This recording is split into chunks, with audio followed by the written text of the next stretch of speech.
आंबोलीतील एका झऱ्याच्या प्रवाहात हा मलबारी चापडा घात लावून बसलाय. त्यानं शिकारीसाठी निवडलेली ही जागा वैशिष्ट्यपूर्ण आहे.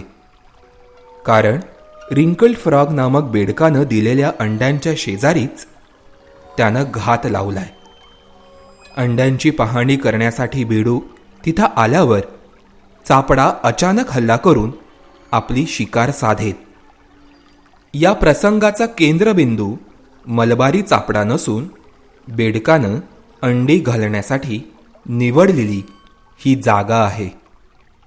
बेडकांनी प्रजोत्पादनासाठी आत्मसात केलेल्या यासारख्या विविध पद्धती या रंजक आहेत.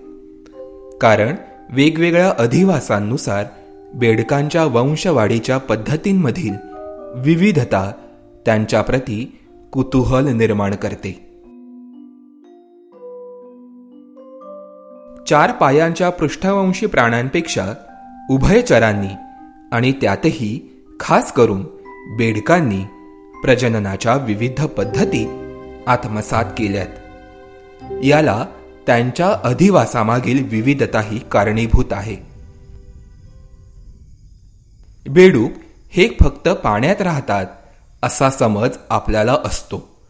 मात्र तसं नसून बेडूक हे पाण्यात, जमिनीवर, जमिनीखाली, झाडावर अशा विविध ठिकाणी अधिवास करतात. या अधिवासांनुसार त्यांनी प्रजननाच्या विविध पद्धती आत्मसात केल्यात. झाडांवर राहणारे बेडूक हे झाडांवरच प्रजनन करून त्या ठिकाणीच अंडी घालतात.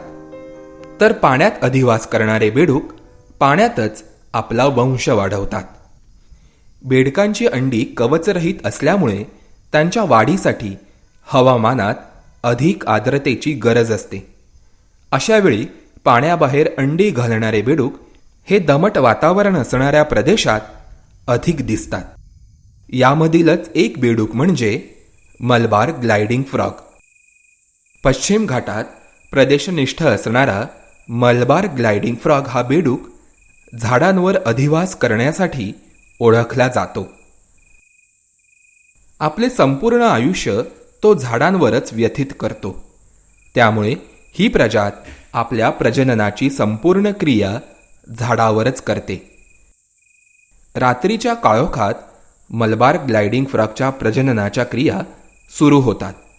समागमावेळी ही जोडी एखादे डबके किंवा वाहणाऱ्या ओढ्यावर असणाऱ्या झाडाच्या फांदीवर आसरा घेते, जेणेकरून जन्मास येणारे टॅडपोल्स म्हणजेच बेडूक मासे खाली पाण्याच्या स्रोतात पडतील. जोडीने समागमाची प्रक्रिया सुरू केल्यावर मादी अंड्यांबरोबर एक चिकट स्त्राव सोडते आणि मागच्या पायाने तो चोळायला सुरुवात करते. अशावेळी नर आपले शुक्राणू अंड्यांवर सोडतो आणि दोघे मिळून पायांच्या हालचालीने फेस तयार करतात. याला फोम नेस्ट म्हणतात. या फेसाळलेल्या घरट्यात साधारण 89 ते 206 संख्येने अंडी असतात. मादी आपले हे घरटे पानांच्या मदतीने झाकून घेते. त्यानंतर नराने सोडलेल्या शुक्राणूंमुळे अंडी फलित होण्यास सुरुवात होते. काही दिवसांनी या घरट्यामध्ये बेडूक माशांची वाढ झालेली दिसते. हे बेडूक मासे घरट्यामधून खाली पाण्यात उड्या मारतात. पाण्यात हळूहळू त्यांची वाढ होते. त्यांची शेपूट नाहीशी होऊन त्यांना आकार येण्यास सुरुवात होते. अशावेळी त्यांना फ्रॉगलेट म्हणतात.